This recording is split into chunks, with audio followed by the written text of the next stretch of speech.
সবাইকে আবার স্বাগত আমাদের বিডি টিউটোরিয়াল কর্নার চ্যানেলে। আজকে আমরা জাভা সিনট্যাক্স, ভেরিয়েবল এগুলো সম্পর্কে জানবো। গত পর্বে আমরা জাভা এনভায়রনমেন্ট কিভাবে ক্রিয়েট করতে হয় এবং জাভা কোড রান করার জন্য একটা প্ল্যাটফর্ম ইক্লিপস আমরা ডাউনলোড এবং ইনস্টল করার প্রসেসগুলো দেখাচ্ছিলাম। তো আজকে আমরা প্রথমে জাভা সিনট্যাক্স দিয়ে শুরু করব। গত পর্বে আমরা ইক্লিপস ইনস্টল করার পরে ইক্লিপসটা ঠিক মতন রান হইতেছে কিনা এটা টেস্ট করার জন্য একটা ছোট প্রোগ্রাম লিখেছিলাম, যেটা আমাদের একটা লাইন প্রিন্ট করে দেখাচ্ছিল। তো জাভাতে যত রকম কোড আছে, যত লাইন কোড থাকবে সবকিছু এক্সিকিউট হবে, সবকিছু রান হবে একটা ক্লাসের মধ্যে। এখানে যেমন আমরা একটা ক্লাস ক্রিয়েট করেছি, public class hello world. Public class কি জিনিস, এই জিনিসগুলো আমরা পরবর্তীতে ডিসকাস করব। Public class, private class, protected class, আমরা যখন ক্লাস সম্পর্কে আরো বিশদ আলোচনা করতে যাব সেই ক্ষেত্রে এই জিনিসগুলো আমরা দেখব। এখন আপাতত একটা প্রোগ্রামিং ল্যাঙ্গুয়েজের বেসিক যে জিনিসগুলো আছে সেগুলো শুধু জানবো। এই মুহূর্তে শুধু আমরা জানবো কি, জাভার প্রতিটা লাইন এক্সিকিউট করার আগে সেটা অবশ্যই একটা ক্লাসের ভিতরে থাকতে হবে, এবং ক্লাস নেম অবশ্যই আমরা ক্যাপিটাল লেটার দিয়ে শুরু করবো, বড় হাতের অক্ষর দিয়ে। এবং জাভার একটা কেস সেন্সিটিভ ল্যাঙ্গুয়েজ, সেখানে ছোট বড় হাতের লেখা যেটাই লিখবো না কেন, যেই ওটাই লিখবো, ওয়ার্ড লিখবো, সেটাই কেস সেন্সিটিভ হিসেবে হবে। যেমন এক্সাম্পল হিসেবে এখানে হ্যালো ওয়ার্ল্ড আমার শুরু করা আছে বড় হাতে ACLLO, বাট আমি যদি এখন আবার ছোট হাতের একটা হ্যালো ওয়ার্ল্ড লিখি, যেখানে এইচ থাকবে আমার ছোট হাতের, সেটা এই দুটা ক্লাস তখন দুটা আলাদা আলাদা ক্লাস হয়ে যাবে, দুটা এক ক্লাস নয়। এই নামের বিষয়ে আমরা একটু খেয়াল রাখবো যে আমরা কি নাম দিতেছি, এবং অবশ্যই আমাদের এই ক্লাসের নেম অনুযায়ী জাভা ফাইলটা যখন আমরা সেভ করব, সেম এই নাম দিয়ে সেভ করতে হবে। যেমন আমাদের ফাইলটা দেখেন সেভ করা আছে hello world dot Java, exactly ক্লাসের নাম দিয়ে।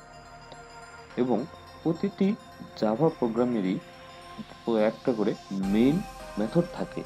এখানে যেমন পাবলিক স্ট্যাটিক ভয়েড মেইন, এটা একটা হচ্ছে মেথড যেটা এই হ্যালো ওয়ার্ল্ড ক্লাসের মধ্যে আছে। এবং প্রত্যেকটা জাভা প্রোগ্রামেই এই জিনিসটা আপনারা খেয়াল করবেন যে একটা মেইন মেথড আছে, এর ভিতরে যা কিছু কোড আছে সবকিছু এই মেথডের আন্ডারে অটোমেটিকলি কল হয়ে যাবে এবং অটোমেটিকলি এটা রান হয়ে যাবে, এক্সিকিউট হয়ে যাবে। এখানে পাবলিক প্রাইভেট এই জিনিসগুলো আমরা পরবর্তী আলোচনা করবো বলেছি। স্ট্যাটিক কি জিনিস এটা নিয়েও আলোচনা করবো, মেথড কিভাবে রান করে, কিভাবে এটা কল হয়, এগুলো বিষয় নিয়েও আমরা পরবর্তী আলোচনা করবো। আর এর মধ্যে আমরা জানবো কি, সবার আগে আমাদের দরকার একটা ক্লাস, যে ক্লাসের নেমটা আমরা সবসময় বড় হাত দিয়ে শুরু করব, এবং জাভা ফাইল এবং ক্লাস নেম দুইটা অবশ্যই সেম হতে হবে। এবং প্রত্যেকটা জাভা ফাইলে একটা করে আমাদের মেইন মেথড থাকবে, এবং এই মেইন মেথডের মধ্যে আমরা একটা লাইন দেখতে পাচ্ছি, সেটা হলো কি system dot out dot print, ভিতরে লেখা welcome to BD tutorial corner.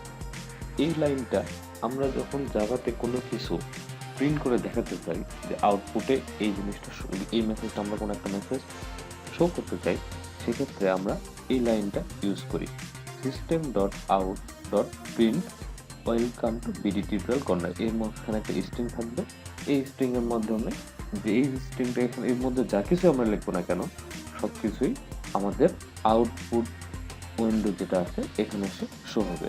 এখানে এই স্ট্রিংটার ভিতরে যা কিছু লেখা থাকবে এগুলো কেস সেনসিটিভ না, এখানে আমরা বড় ছোট যেটাই দেই না কেন এটাতে কোনো ম্যাটার করবে না।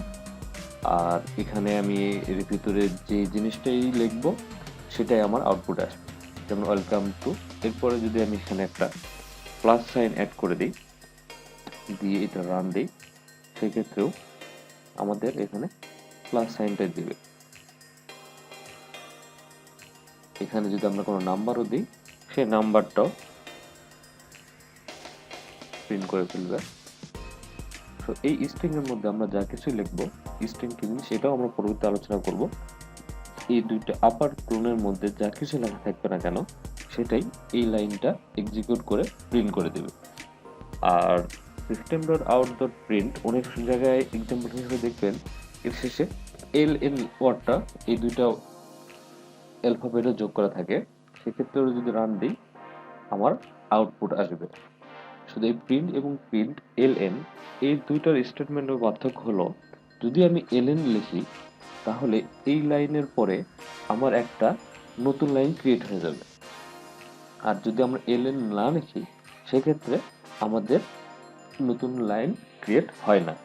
আমরা এক্সাম্পলটা রান করে দেখি। আমরা এই লাইনটাই কপি করব,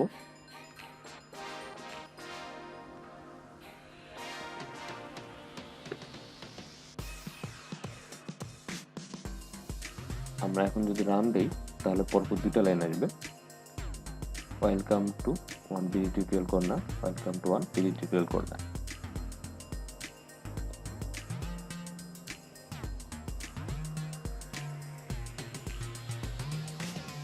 যদি আমরা এর এনটা উঠাই দিই তখন এই দুটো লাইন একসঙ্গে পাশাপাশি শো করবে, welcome to BD tutorial, welcome to BD tutorial. এতটুকু পার্থক্য। যদি আমরা লাইন ক্রিয়েট করতে চাই সেক্ষেত্রে আমরা এলএম ইউজ করব, আর যদি ক্রিয়েট করতে না চাই সেক্ষেত্রে শুধুমাত্র প্রিন্ট ইউজ করব। এখন আমরা জানবো এই কোডের মধ্যে কমেন্ট কিভাবে লিখতে হয়। কমেন্ট লেখার সিস্টেমটা অন্যান্য প্রোগ্রামিং ল্যাঙ্গুয়েজে লেখার মতনই। তো এখানে যেমন অলরেডি একটা কমেন্ট লেখা আছে,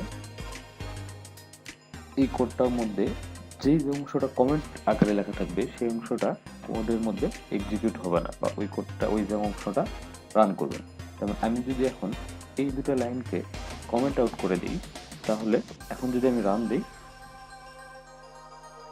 সেক্ষেত্রে আমার আউটপুটে কোনো লেখাই আসবে না, কারণ আমি এখানে সিস্টেম ডট আউট প্রিন্ট এই যে কোডটা ছিল আউটপুট দেখানোর জন্য এই কোডটাকে কমেন্ট আউট করে দিয়েছি। তো কমেন্ট যে লাইনগুলো করে দেওয়া থাকবে সেই লাইনগুলো কখনো এক্সিকিউট হবে না।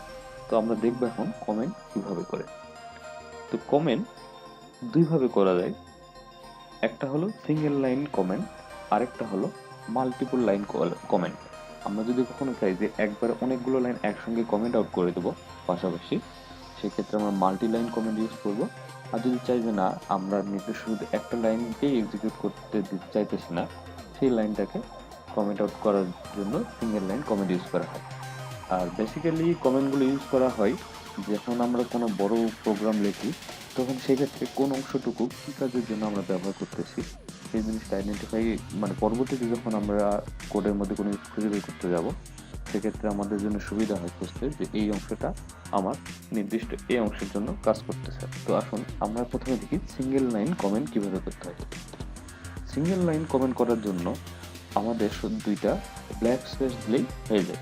এরপরে এখন আমরা যা কিছু লিখব সবকিছুই কমেন্ট আকারে থাকবে, এটার জন্য আমার কোডে কোনো প্রবলেম আসবে না। যদি আমরা রান দিই, কোডটা সম্ভবত রান হলো, বাট যদি এই জায়গাটায় আমরা কমেন্টটা উঠাই দিই তাহলে দেখেন আমাদের এখানে কোডটা রং দেখাতে শুরু করে। এখন যদি আমরা রান দিই তাহলে সেক্ষেত্রে বলতেছে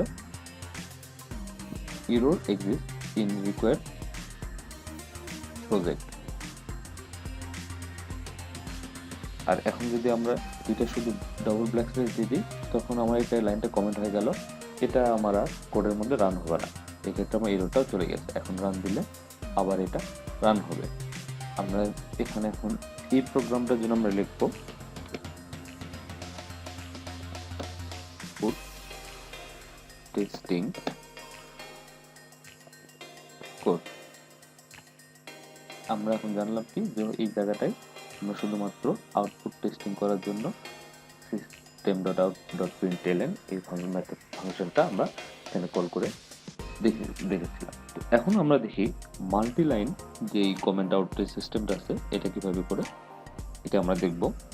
তো মাল্টি লাইনের জন্য একটা সিঙ্গেল ব্যাকস্ল্যাশ দেন স্টার, এই দুইটা দিয়ে শুরু হবে এবং শেষ হবে আবার একটা স্টার দেন ব্ল্যাক স্ল্যাশ দিয়ে। এর ভিতরে আমরা যা কিছু লিখবো সবকিছুই কমেন্ট আকার থাকবে। নতুন লাইনে যাব, অটোমেটিক্যালি শেষে আমরা একটা স্টার অ্যাড করে নিতেছে। আমরা যতগুলো মন চাই লাইন অ্যাড করতে পারি, আমাদের কখনো এটা রং দেখাবে না, কোডের মধ্যে কোনো প্রবলেম করবে না। এটা আমাদের যদি রান দিই এটা এক্সিকিউট হয়ে যাবে। দেখেন আমাদের কোডটা ঠিক মতো রান করছে। এটা আমরা দেখলাম কি যে প্রথমে আমরা কমেন্টের জন্য দুইটা ডবল ব্ল্যাক স্পেস দিয়ে যা কিছু লিখতেছি সবকিছু কমেন্ট আউট হয়ে যেতেছে। আর যখন আমরা মাল্টি লাইন কমেন্ট করতে চাইতেছি সেক্ষেত্রে ব্ল্যাক স্পেস স্টার এবং স্টার ব্যাক স্ল্যাশের মাঝখানে আমাদের কমেন্টের লাইনগুলো দেখতেছি। এখন যদি আমাদের এক্সিস্টিং কোনো একটা লাইন যেটা লেখা হয়ে গেছে সেটাকে কমেন্ট আউট করতে যদি চাই, শুধুমাত্র লাইনের সামনে আমি যদি দুটো ব্ল্যাক স্পেস দিয়ে দিই, এটা অটোমেটিকলি কমেন্ট আউট করে নেবে। আর মাল্টিপল লাইন যদি একসঙ্গে আমরা কমেন্ট আউট করতে চাই, তাহলে প্রথমে আমরা যতটুকু অংশকে কমেন্ট আউট করতে চাই পুরো অংশটাকে সিলেক্ট করে নেব। দেন কন্ট্রোল এবং একটা ব্ল্যাক স্ল্যাশের মধ্যে যদি প্রেস করি, তাহলে দেখেন আমার এই লাইনের সামনে দুইটা ব্ল্যাক স্ল্যাশ অটোমেটিকলি দিয়ে দিয়েছে, মানে এই দুইটা লাইন আমার কমেন্ট আউট হয়ে গেছে। আবার যদি কমেন্ট আউটটাকে রিমুভ করতে চাই, কন্ট্রোল ব্ল্যাক স্ল্যাশ একবার প্রেস করব, কমেন্টটা রিমুভ হয়ে গেছে। আচ্ছা, যদি আমরা শুধুমাত্র কন্ট্রোল এবং ব্ল্যাক স্ল্যাশ প্রেস করি, তাহলে এখানে প্রত্যেকটা লাইন আলাদাভাবে সিঙ্গেল লাইন কমেন্ট হয়ে থাকবে। বাট আমরা যদি চাই যে সিঙ্গেল লাইন কমেন্ট নয়, মাল্টি লাইন কমেন্ট করার যে প্রসেস, সেই প্রসেসে যেন কমেন্ট হয়ে থাকে, সেক্ষেত্রে আমাদের কতটুকু অংশকে সিলেক্ট করে নিতে হবে এবং এবার শিফট কন্ট্রোল এবং ব্ল্যাক স্ল্যাশ যদি দেই, তাহলে দেখেন আমার এটা মাল্টি লাইন কোডের কমেন্ট আউট করার জন্য যে সিস্টেম, ওই প্রসেসে কমেন্ট আউট হয়ে গেছে। এবং আবার কতটুকু অংশকে যদি আমরা সিলেক্ট করে নিয়ে শিফট কন্ট্রোল ব্যাক স্ল্যাশ দিই, সেক্ষেত্রে আমাদের এটা মাল্টি লাইন কমেন্ট হয়ে গেছে। এবং এই মাল্টি লাইন কমেন্টকে যখন আমরা আনসিলেক্ট করতে যাব, আমরা যদি এই ব্ল্যাক স্ল্যাশ এবং সিলেক্ট উঠাই দিই, তাহলে এটা আবার স্বাভাবিক কোডের মতনই কাজ করা শুরু করে দেবে। এখন আমরা দেখব জাভাতে ভেরিয়েবল কি জিনিস এবং এটা কিভাবে ইউজ হয়। তো ভেরিয়েবল কি জিনিস, সবার আগে এটা আমরা জেনে নিই। ভেরিয়েবল হচ্ছে আমাদের কোডের মধ্যে অনেক ধরনের ভ্যালু আছে যেগুলোকে আমরা সেভ করে রাখতে চাই। যেমন দুটো নাম্বার যোগ করলাম, যোগ করার পরে ওই দুটোর রেজাল্টকে আমরা এক জায়গায় স্টোর করে রাখতে চাই, যেটা পরবর্তী ইউজ করার জন্য। তো এই জিনিসগুলো করার জন্য আমরা ভেরিয়েবল ইউজ করি। ভেরিয়েবল আমাদের কিছু ডাটাকে নির্দিষ্ট কিছু সময়ের জন্য সে সেভ করে রাখে পরবর্তীতে ব্যবহার করার জন্য। তো জাভাতে কয়েক ধরনের ভেরিয়েবল ইউজ করা হয়। তো টাইপ হলো এক ধরনের ভেরিয়েবল স্ট্রিং, যেমন welcome to BD tutorial corner, এটা এক ধরনের একটা স্ট্রিং। তো স্ট্রিং ভেরিয়েবলটা সেভ করে রাখার জন্য এক ধরনের ভেরিয়েবল আছে। তারপর ইন্টিজার নাম্বার, যেমন 1 2 3 4 এভাবে সংখ্যাগুলো সেভ করে রাখার জন্য একটা ভেরিয়েবল আছে। ফ্লোট ভেরিয়েবল টাইপ, এই ধরনের ভেরিয়েবলগুলোতে আমরা ডেসিমেলের পরের, দশমিকের পরের যে সংখ্যাগুলো থাকে, এই সংখ্যাগুলো সহকারে সেভ করে রাখতে পারি। ইন্টিজার এবং ফ্লোটের মধ্যে পার্থক্য, ইন্টিজার ভ্যালুতে আমরা দশমিকের পরের অংশগুলো পাই না, বাট ডেসিমেল বা ফ্লোট ভেরিয়েবলের মধ্যে আমরা দশমিকের পরের সংখ্যাগুলো সেভ করে রাখতে পারি। এরপর আছে ডবল টাইপের। ডবল এবং ফ্লোট মোটামুটি সেম জিনিসই, শুধুমাত্র পার্থক্য হলো সাইজে। ফ্লোটের মধ্যে আমরা খুব বেশি সংখ্যক, ডেসিমেলের পরে খুব বেশি সংখ্যক নাম্বার নিতে পারি না, আর ডাবলের মধ্যে দশমিকের পরেও অনেক দূর পর্যন্ত আমরা সংখ্যা নিতে পারি। ক্যারেক্টার, সিজ আর 4 এই ইউজটা ইউজ করা হয় একটা সিঙ্গেল অ্যালফাবেটের জন্য। A B C D F G S, যে কোনো ধরনের একটা অ্যালফাবেট যখন আমরা একটা সিঙ্গেল ক্যারেক্টার চেক করতে যাব, সেক্ষেত্রে আমরা 4 এই ভেরিয়েবল টাইপটা ইউজ করি। এবং আরেক ধরনের ভেরিয়েবল টাইপ আছে যেটাকে আমরা বুলিয়ান বলি। এটা আমরা ট্রু ফলস নির্ণয়ের ক্ষেত্রে ইউজ করি। বুলিয়ান শুধুমাত্র ট্রু ভ্যালু এবং ফলস ভ্যালু, এই দুটো ভ্যালুকেই, অর্থাৎ 0 এবং 1, শুধুমাত্র এই দুটো ভ্যালুকেই সেভ করে রাখতে পারি। তো আমরা এখানে আজকে দেখব যে একটা ভেরিয়েবলের সিনট্যাক্স কেমন হয়। তো জাভাতে কোনো ভেরিয়েবল লেখার জন্য সবার আগে ওই ভেরিয়েবলের টাইপটা লিখতে হয়, যে আমরা কোন টাইপের ভেরিয়েবল নিতেছি, এটা টাইপ এই আমরা কোনো স্ট্রিং নিতেছি বা ইন্টিজার নিতেছি, তো ফ্লোট, ডাবল, ক্যারেক্টার অথবা বুলিয়ান, যে কোনো ধরনের ভেরিয়েবল আমরা নিতে পারি। কি ভেরিয়েবল নিতেছি এই টাইপটাকে ডিক্লেয়ার করতে হয়। তারপর ভেরিয়েবলটার একটা নাম দিতে হয়। এই ভেরিয়েবলটাকে আমরা কি নামে চিনবো, আইডেন্টিফিকেশনের জন্য একটা নাম দেব। দেন ইকুয়াল দেওয়ার পরে সেই ভেরিয়েবলের মধ্যে ভ্যালু অ্যাসাইন করার জন্য ইকুয়াল সাইনটা ইউজ করা হয়। সমান চিহ্ন দেওয়ার পরে তার মধ্যে যে ভ্যালুটা আমরা রাখতে চাই সেই ভ্যালুটা দিব, দিয়ে ওই লাইনটা শেষ করার জন্য জাভাতে বা যে বেশিরভাগ প্রোগ্রামিং ল্যাঙ্গুয়েজগুলোতেই যখন কোনো লাইন শেষ করা বোঝানো হয় সেক্ষেত্রে আমরা সেমিকোলন ইউজ করি। তো এই ক্ষেত্রে আমাদের লাইনটি শেষ করার জন্য একটা সেমিকোলন ইউজ করব। এটা হচ্ছে ভেরিয়েবল লেখার সিনট্যাক্স। তো এখন আমরা ভেরিয়েবলের সিনট্যাক্সটা লিখে এখানে টেস্ট করে দেখব যেটা ঠিকমতো কাজ করে কিনা। তো আমরা লিখব মেইন মেথডের মধ্যে ভেরিয়েবল প্রথমে নেব আমরা স্ট্রিং টাইপের একটা ভেরিয়েবল নেব, তার টাইপে লিখলাম এবং এরপর লিখবো আমরা ভেরিয়েবল একটা নাম দিলাম আমরা হ্যালো, ইকুয়াল দিলাম, এর মধ্যে আমরা একটা ভ্যালু দেব।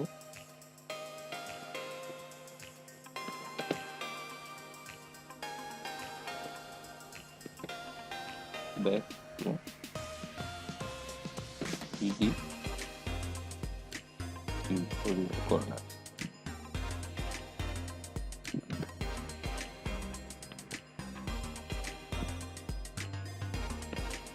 লাইনটা শেষ করে দেবো। এখন আমরা এই ভেরিয়েবলটা প্রিন্ট করব।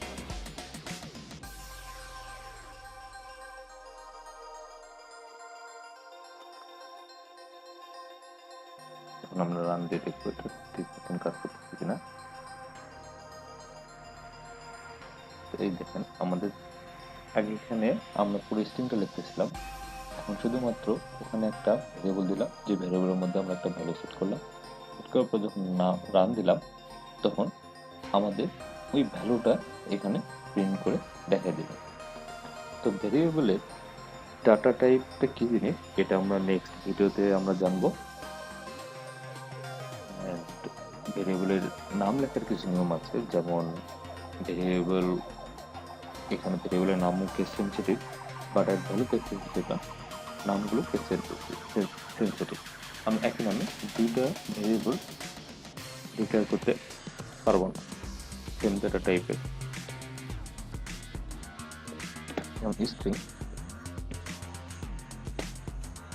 হ্যালো এই নামের আমরা অলরেডি একটা ডাটা টাইপ একটা ভেরিয়েবল আমরা ডিক্লেয়ার করে ফেলছি এটাকে, এই কারণে এখানে আমাদের নাল দেখা যায়। বাট এরপরে যদি আমরা অন্য কোনো কিছু একটা অ্যাড করে দিই তখন আমাদের এই রংটা চলে যাবে। তো ভেরিয়েবলের নাম লেখার ক্ষেত্রে আমাদের এই জিনিসটা অবশ্যই সতর্ক থাকতে হবে যে আমরা সেম নামে যেন অনেকগুলো ভেরিয়েবল না লিখি, সেই ক্ষেত্রে আমাদের কোটা রান হবে না, উল্টে হবে। এবং ভেরিয়েবলের নাম কখনোই নাম্বার দিয়ে শুরু হবে না। যদি আমরা নাম্বার দিয়ে শুরু করতে যাই সেক্ষেত্রে আমাদের রং দেখাবে। যদি আমরা কোনো স্পেশাল ক্যারেক্টার দিয়ে শুরু করি সেক্ষেত্রেও আমাদের এটা ভুল দেখাবে। ভেরিয়েবলের নাম আমরা ছোট বড় যে কোনো ইউজ করতে পারি, বাট সামনে যদি আমাদের কোনো কিছু অ্যাড করতে হয় সেক্ষেত্রে আমরা হাইফেন ইউজ করতে পারি, হাইফেন দিয়ে সেটা ইউজ হবে। তো এই জায়গায় আমাদের এখন ভুল এই জন্য দেখা যাচ্ছে, এখন যখন আমরা হাইফেন দিয়ে দিচ্ছি তখন যেন ভেরিয়েবল নামটা চেঞ্জ হয়ে গেছে।